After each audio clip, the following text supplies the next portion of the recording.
Grand Angle sur Radio Orient. L'invité de Grand Angle aujourd'hui est Soufiane Djilali, président du parti Nouvelle Génération. Il revient sur l'annonce ce lundi par Paris de la décision des autorités algériennes d'expulser 12 fonctionnaires français, dont certains du ministère de l'Intérieur.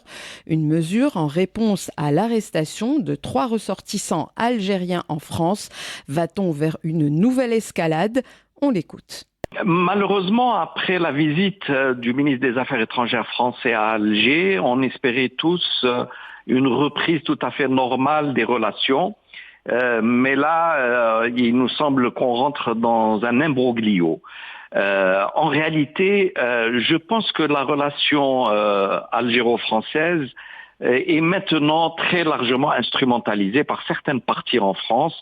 Cela devient de plus en plus évident parce que il était absolument inattendu qu'on ressorte une vieille histoire d'une année qui ne semble pas avoir de fondement très sérieux.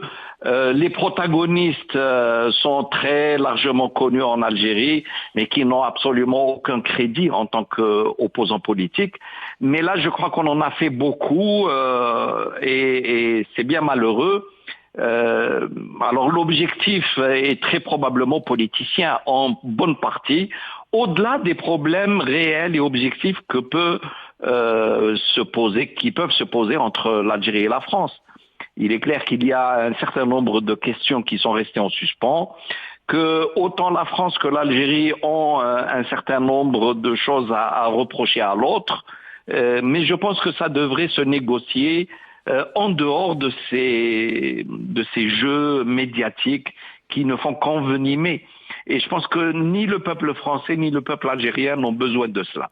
Alors vous dites que ça pourrait ou ça devrait se négocier en dehors de ce jeu qui, selon vous, se joue actuellement. Qu'est-ce que vous entendez par ça ?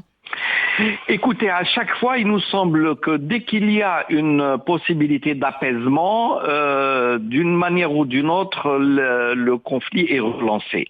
Et cette fois-ci, sincèrement, moi qui veux rester très objectif et non pas défendre une position ni dogmatique, ni idéologique, ni nationaliste, mais il me semble évident que la partie française n'est pas tout à fait en cohésion et que la dernière affaire, en tout cas, n'est pas une affaire sérieuse dans le sens où ce qui est reproché à un élément du consulat est très évasif, que cet enlèvement supposé d'il y a une année est ressorti de manière inattendue.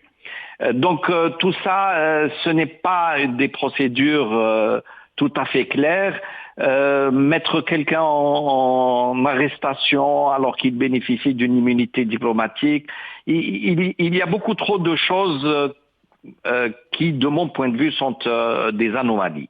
Alors, quand vous parlez de partie française, est-ce que vous insinuez le ministère de l'Intérieur ou le ministère des Affaires étrangères ou les deux, lequel vous paraît plus enclin à des discussions ou à de l'apaisement ?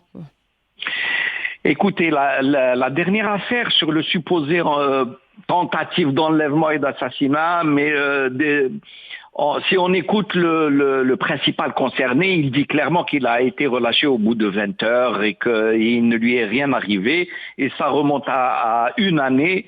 Donc, faire ressortir ça par le biais de la DGSI signifie que le ministère de l'Intérieur en France y est pour quelque chose. Donc, s'il doit y avoir des discussions telles qu'elles avaient été entamées entre les deux présidents de la République et ensuite avec les ministères des Affaires étrangères, je pense que cette relation algéro-française doit rester dans ce cadre. Ce sont deux pays souverains qui peuvent se parler, qui peuvent avoir des problèmes entre eux à régler, mais ça doit se faire selon des canaux mondialement et internationalement reconnus. Donc que le ministère de l'Intérieur se mette à chaque fois en travers de la route ne me semble pas être très opportun. Est-ce que vous pensez que le gouvernement algérien pourrait aller justement vers cet apaisement attendu ? Le gouvernement algérien avait répondu très favorablement au premier pas qui avait été fait par les deux présidents.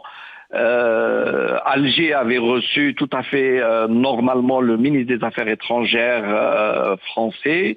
Il y a eu à chaque fois des communiqués qui étaient empreints d'optimisme et tout semblait se remettre en route. Le président de la République algérienne avait même dit que le rideau allait se lever sur une nouvelle phase. Donc je pense qu'à Alger, il y avait complètement l'idée de dépasser ce conflit, d'autant plus que sur le communiqué commun entre les deux présidents, il n'y a même pas eu mention de l'affaire du Sahara occidental qui, en réalité, était, elle, l'effet déclencheur de cette crise-là. Je pense que Alger avait accepté de ne pas en faire part. Par contre, il y a eu nominalement la question de Boualem Sansal qui a été portée aussi sur le communiqué, ce que personnellement j'ai trouvé quand même une très grande concession, que deux présidents de la République de deux nations parlent de quelqu'un qui est en difficulté judiciaire. Je pense qu'Alger avait tout fait, veut rétablir les relations, mais qu'on ressorte juste après cela une vieille affaire bancale, juste pour remettre le feu aux poudres, je ne pense pas que c'était très opportun.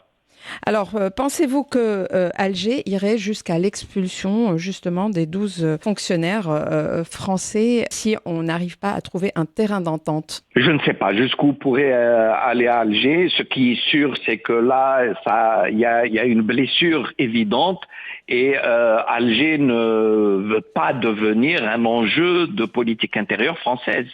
Le fait qu'il y ait un enjeu entre une certaine droite maintenant qui est pratiquement sur les mêmes positions de l'extrême droite et d'un autre côté le gouvernement et l'exécutif que dirige le président Macron, il y a un hiatus.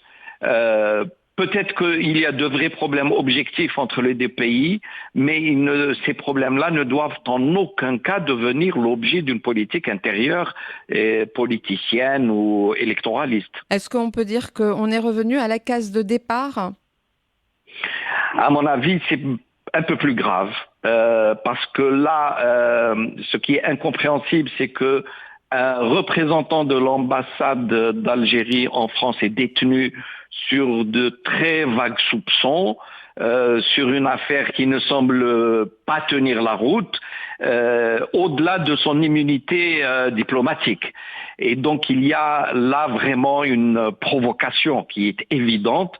Ça signifie qu'on exige d'Alger une reddition. Et là, ce n'est pas du tout, ça ne rentre pas dans les cordes diplomatiques. Entre deux pays qui ont quand même une histoire mouvementée, qui est pénible, mais que les Algériens font quand même, malgré tout ce que j'entends dans les médias et dans les propos de certains commentateurs ou politiques, malgré tout, l'Algérie a fait énormément d'efforts pour dépasser le problème historique. Et pourtant, ce problème historique réémerge comme un retour du refoulé dans une certaine catégorie politique française. C'était Soufiane Djilali, président du parti algérien Nouvelle Génération. C'était Grand Angle sur Radio Orient.